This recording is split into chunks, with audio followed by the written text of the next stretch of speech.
آج کی ہماری رمضان ٹرانسمیشن کا موضوع ہے سحری و افطاری. یعنی آپ خود سحری کر رہے ہیں تو اس کی کیا فضیلتیں ہیں، افطاری کر رہے ہیں تو اس کے اندر کتنا بڑا ثواب چھپا ہوا ہے. اگر آپ کسی کو سحری و افطاری کروا رہے ہیں تو اس کے اندر کیا کیا ثواب کے ذخائر موجود ہیں. تو سب سے پہلے ہم اپنی بات کی ابتدا ایک حدیث مبارک سے کرتے ہیں. حضرت سیدنا سرما بن قیس رضی اللہ تعالی عنہ، آپ کے بارے میں روایتوں کے اندر آتا ہے کہ بڑے ہی محنتی شخص تھے، بڑی محنت کیا کرتے تھے کھیتوں کے اندر. تو ایک دفعہ کیا ہوا کہ شام کے وقت تھکے ہارے، یعنی سارا دن روزہ تھا، وہاں محنت کرتے رہے اور شام کے وقت تھکے ہارے جب اپنے گھر کو لوٹے، افطار کا وقت تھا اور بیوی کو کہا کہ کھانا تیار کرو. اب بیوی کھانا تیار کرنے کے اندر جب مشغول ہوئی تو یہ تھکے ہوئے لیٹے اور اسی طرح کہیں ان کی آنکھ لگ گئی اور یہ سو گئے. شام کے وقت جب آپ کی زوجہ آپ کے لیے کھانا لے کے آئی تو آپ نے دیکھا کہ آپ کے شوہر سو چکے ہیں. اب اس وقت شرعی حکم یہ تھا، جب روزہ نیا نیا روزے کا حکم آیا کہ انسان غروب آفتاب کے بعد اگر وہ سو گیا تو چاہے کچھ دیر کے لیے بھی سویا، سونے کے بعد جب اس کی آنکھ کھلے گی تو اس وقت اس کو کچھ بھی کھانے پینے کی اجازت نہیں ہوگی، بلکہ اس کا روزہ شروع ہو جائے گا. یعنی اس کا آسان لفظوں میں مطلب یہ ہے کہ اس وقت سحری کی اجازت نہ تھی، بلکہ رات سے ہی روزہ اگلا شروع ہو جاتا. اب جب یہ اٹھے، ان کے پاس کھانا لایا گیا تو حضرت سیدنا سرما بن قیس رضی اللہ تعالی عنہ نے کھانے سے انکار کر دیا، کیونکہ اگلا روزہ شروع ہو چکا تھا. تو اب انہوں نے وہ کھانا نہیں کھایا. اب اگلے دن کمزوری اتنی زیادہ آئی کہ کمزوری کی وجہ سے یہ بے ہوش ہو گئے. اب یہ معاملہ، یہ واقعہ سارا حضور دو عالم صلی اللہ علیہ وآلہ وسلم کی بارگاہ میں پہنچا. تو اللہ تبارک و تعالی نے مسلمانوں کی آسانی کے لیے قرآن مجید فرقان حمید کے اندر آیت نازل فرما دی، وَكُلُوا وَاشْرَبُوا حَتَّى يَتَبَيَّنَ لَكُمُ الْخَيْطُ الْأَبْيَضُ مِنَ الْخَيْطِ الْأَسْوَدِ. اور اس آیت کریمہ کے ذریعے اللہ تبارک و تعالی نے مسلمانوں کو صبح و صادق تک کھانے پینے کی اجازت عطا فرما دی. یعنی مسلمان صبح و صادق تک کھا پی سکتے ہیں. اب آدھی رات کے بعد سے سحری کا وقت شروع ہو جاتا ہے. اس میں حدیث مبارکہ کے مطابق افضل یہ ہے کہ انسان جو سحری کا جتنا بھی ٹوٹل وقت ہے اس کے آخری حصے میں سحری کرے. یعنی تاخیر سے سحری کرنا حدیث مبارکہ کے افضل کے اندر افضل قرار دیا گیا. تو اب آدھی رات سے سحری کا وقت شروع ہو جاتا ہے. تو اب یعنی کہ جو بالکل فجر سے متصل جو آخری حصہ ہوگا تو اس وقت میں انسان سحری کرے، اس کو افضل ترین قرار دیا گیا. اب بعض نوجوان یہ سوچ رہے ہوتے ہیں اور لوگوں کو بتا رہے ہوتے ہیں کہ ہم نے بغیر سحری کیے روزہ رکھا، اور اس پہ اترا رہے ہوتے ہیں، اس پہ فخر محسوس کر رہے ہوتے ہیں. حالانکہ اگر آپ اس بات کو شرعی پوائنٹ آف ویو سے دیکھیں تو آپ کو شریعت کے بالکل خلاف کی تعلیمات نظر آئیں گی. یہ باتیں بالکل شریعت کے خلاف نظر آئیں گی، کیونکہ شرعاً سحری کرنا یہ حضور دو عالم صلی اللہ علیہ وآلہ وسلم کی سنت مبارکہ ہے، اور بڑی ہی عظیم سنت مبارکہ ہے. یہ وہ وقت ہے کہ اس وقت میں جو دعا مانگی جائے اللہ رد نہیں کرتا. یہ قبولیت کا وقت ہے. اب ایسے وقت میں ایسی عظیم عبادت سے بندہ محروم ہو جائے تو بالکل ایسا ہی نا کہ کوئی بندہ نماز نہ پڑھے اور جمعہ نہ پڑھے اور پھر کہے کہ میں نے تو جمعہ ہی نہیں پڑھا، یعنی اپنے اس عمل پہ فخر محسوس کر رہا ہو. تو جس طرح ہمارے یہاں عرفاً مسلمان ایسا نہیں کہتے کہ اس پہ فخر محسوس نہیں کرتے کہ میں نے جمعہ نہیں پڑھا، تو لہٰذا اس معاملے پہ بھی فخر کرنے کی بالکل ضرورت نہیں. سحری شرعاً ہمارے لیے سنت قرار دی گئی، تو کوشش کریں کہ سحری کا ثواب ضرور ضرور حاصل کریں، اور اس وقت کے اندر زیادہ سے زیادہ اپنے لیے دعائیں کریں. ہاں، ایسا ممکن ہے کہ اگر کسی شخص نے سحری کیے بغیر روزہ رکھ لیا تو اس کا روزہ ہو جائے گا، روزے پہ کوئی اثر نہیں پڑے گا. ہاں، سنت سے محرومی والا جو معاملہ ہے وہ اپنی جگہ پہ ہے. روزہ مثال کے طور پہ ایک بندے کی آنکھ ہی لیٹ کھلی، اب اس کا تو کوئی قصور نہیں، تو لہٰذا اب وہ روزہ رکھ سکتا ہے. روزے میں اس کا کوئی عمل دخل نہیں ہوگا، اس کا روزہ بالکل درست ہے، بالکل جائز ہے، شرعاً اس میں کوئی اندیشہ نہیں ہے. اب آتے ہیں دوسری بات کی طرف کہ ہمارے ہاں بہت سارے لوگ سحری تو کرتے ہیں لیکن اذان فجر تک سحری کرتے چلے جا رہے ہوتے ہیں، یا بعض اوقات بعض لوگ سموکنگ کرتے ہیں، سگریٹس وغیرہ یوز کرتے ہیں، تو وہ اذان فجر کے دوران بھی ایسا معاملہ کر رہے ہوتے ہیں. حالانکہ اذان فجر وہ سحری کے اختتام کے لیے نہیں بلکہ نماز کے لیے دی جاتی ہے. اب تو بہت سارے لوگوں میں بہت سارا شعور آ چکا ہے، لیکن پہلے بہت سارے ایسے مسائل تھے. تو بہرحال پھر بھی ہم اس بات کو کلیئر کرتے چلیں کہ جو سحری کے اختتام کا وقت ہے وہ اپنی جگہ پہ ہے. اذان فجر کو آپ سحری کے اوپر نہ کریں کہ اذان فجر ہوگی تو ہم سحری بند کریں گے. آپ اپنے علاقہ جو بھی آپ کا شہر ہے اس کے مطابق اس کا ٹائم ٹیبل دیکھیے. بعض اوقات مساجد کے اندر نقشے آویزہ ہوتے ہیں، ان نقشوں میں لکھا ہوا ہوتا ہے کہ فلاں ٹائم پہ فجر کا ٹائم شروع ہو رہا ہے، تو اس ٹائم پہ سحری کا ٹائم آپ کا ختم ہو جائے گا. آپ اپنے علاقے میں چیک کیجئے، یا پھر آج کل ہر بندے کے پاس اینڈرائڈ سیل فون ہے، اس کے اوپر ایک ایپلیکیشن ہے، آپ وہ ایپلیکیشن انسٹال کر دیجئے. انشاءاللہ اپ کمنگ ڈیز میں ہم اس ایپلیکیشن کے حوالے سے تمام تر ڈیٹیلز آپ کو بتائیں گے. پاکستان کے جس شہر، جس علاقے، جس گاؤں میں آپ اپنی لوکیشن ڈال دیجئے اس کے اوپر، وہ ایپلیکیشن آپ کو بالکل ایکوریٹ آپ کے علاقے کے اندر جو سحری کا اختتام کا وقت ہے، جو افطاری کا وقت ہے، آپ کو دکھائے گی. تو آپ اس کے مطابق اپنے علاقے میں سحری و افطاری کیجیے. اب آتے ہیں دوسری طرف کہ حضور دو عالم صلی اللہ علیہ وآلہ وسلم نے سحری کے حوالے سے کتنے خوبصورت باتیں ارشاد فرمائی. حضور دو عالم صلی اللہ علیہ وآلہ وسلم ارشاد فرماتے ہیں، روزہ رکھنے کے لیے صبح کے وقت سحری کر کے اس روزے کے اوپر قوت حاصل کرو، اور دن کو کیلولا کر کے یعنی کچھ دیر آرام کر کے رات کی عبادت کے اوپر طاقت حاصل کرو. پھر اسی طرح ایک اور حدیث پاک میں حضور دو عالم صلی اللہ علیہ وآلہ وسلم نے ارشاد فرمایا کہ 3 شخص وہ ہیں کہ جو جتنا بھی کھا لیں اللہ تبارک و تعالی ان سے بروز قیامت حساب نہیں لے گا، بشرط یہ کہ وہ کھانا حلال کا ہو.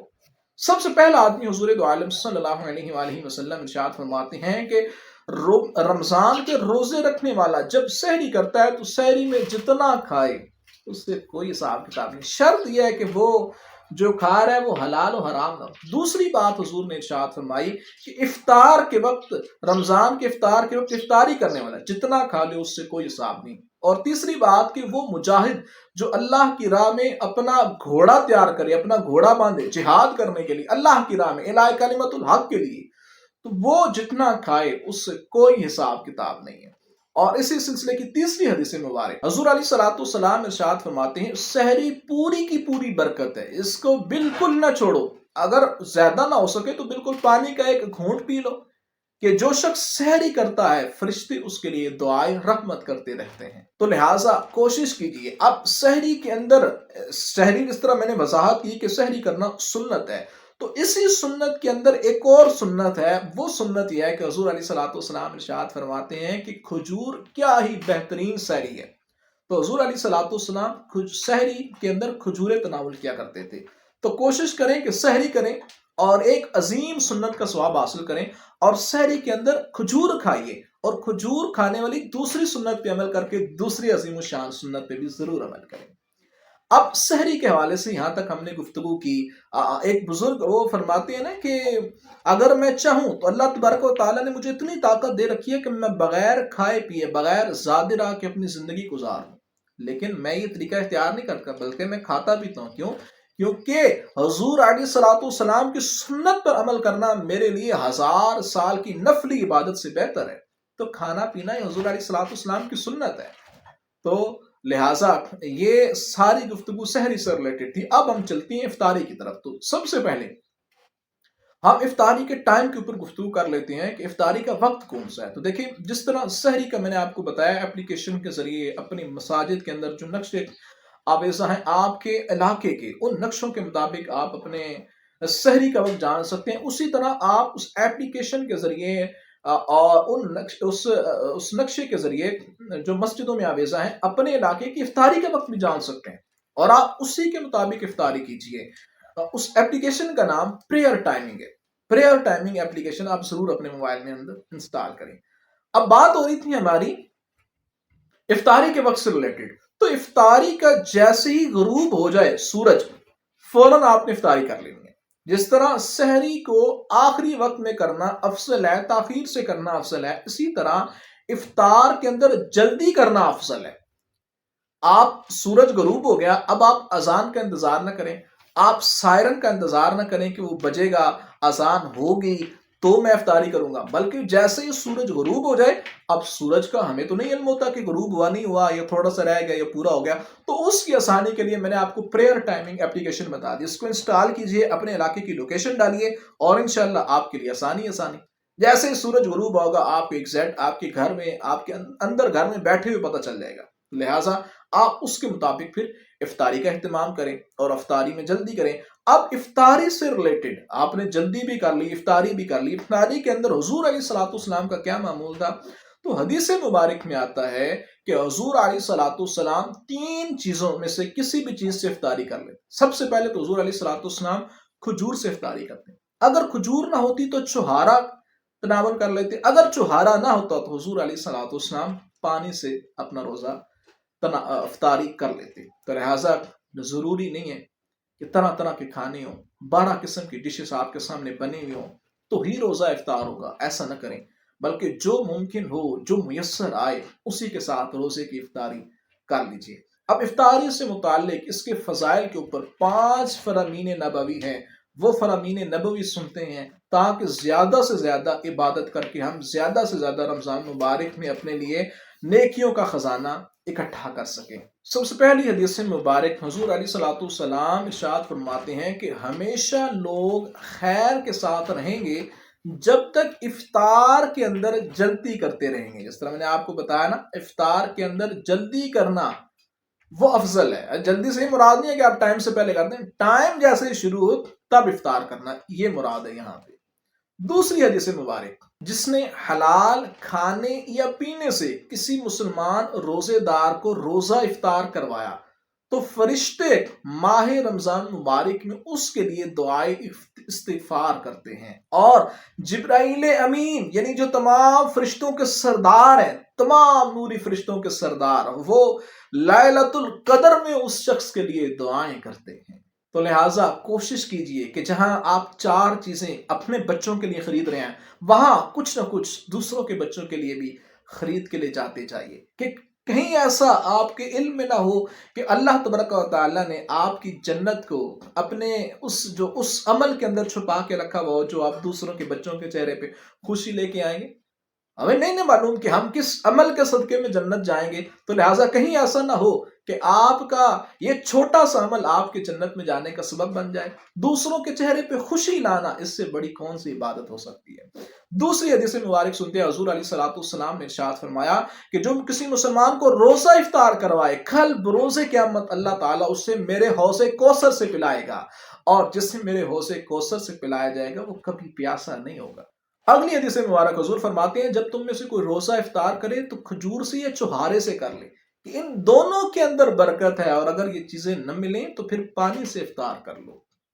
ایک اور حدیث مبارک میں حضور دو عالم صلی اللہ علیہ وآلہ وسلم نے حضرت علی رضی اللہ تعالیٰ عنہ سے ارشاد فرمایا کہ اے علی، جب تم روزہ رکھو تو افطار کے وقت یہ دعا پڑھ لو، اللہم لک صمت وعلیک توکلت وعلی رزقک افطرت، کہ اے اللہ میں نے تیرے ہی لیے روزہ رکھا اور تجھ ہی پر توکل کیا، اور تیرے ہی دیے ہوئے رزق سے میں نے اس روزے کو افطار کیا۔ تو حضور علیہ الصلوۃ والسلام نے ارشاد فرمایا کہ جب بندہ افطار کے وقت یہ دعا پڑھ لیتا ہے تو تمام روزے داروں کے ثواب کی مثل اس شخص کو بھی ثواب عطا کیا جائے گا، اور جو روزے دار ہیں ان کے ثواب میں بھی کوئی کمی نہیں آئے گی۔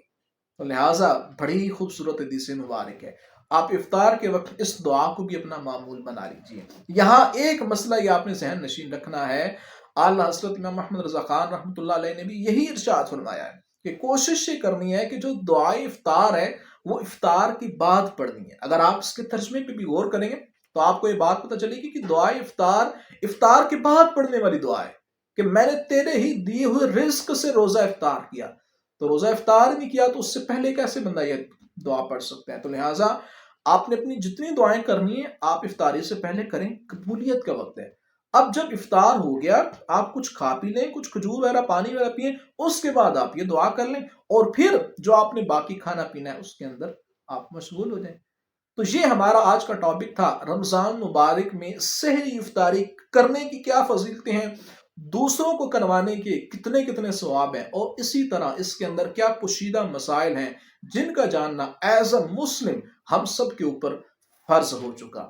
انشاءاللہ ہماری نیکسٹ جو رمضان ٹرانسمیشن ہے اس کا ٹاپک یہ ہوگا کہ کن صورتوں کے اندر انسان کا روزہ ٹوٹ جاتا ہے، کیا کیا وہ صورتیں ہیں کہ جس سے انسان کا روزہ ٹوٹ جاتا ہے، ہم اگلی آنے والی ویڈیو میں اس ٹاپک کے اوپر مکمل ڈسکشن کریں گے۔